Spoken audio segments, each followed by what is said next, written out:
Faites du bruit pour zéro discrimination et stigmatisation des personnes vivant avec VIH et personnes clés. Thème choisi ce 1er mars pour célébrer la journée internationale zéro discrimination instituée par l'ONU en 2014. L'ONU-SIDA et ses partenaires dans la lutte contre le VIH-SIDA ont, au cours de cette séance d'échange, exhorté toutes les parties prenantes et surtout tous les secteurs publics, privés et communautaires à hausser le ton pour prévenir la discrimination dont font face les PVV en République démocratique du Congo.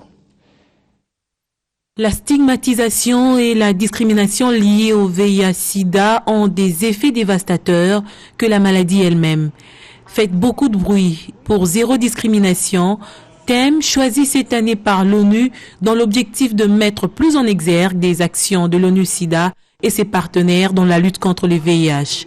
Et plus appelé à l'implication très remarquable de tous pour éliminer la discrimination sur toutes ses formes.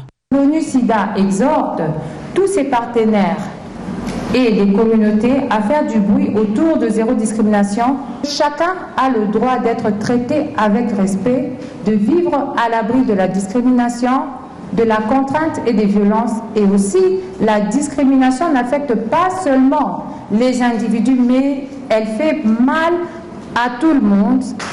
La discrimination constitue un obstacle qui entrave la réalisation des ambitions, des objectifs et rêves, d'où l'urgence de changement d'attitude et de comportement s'impose.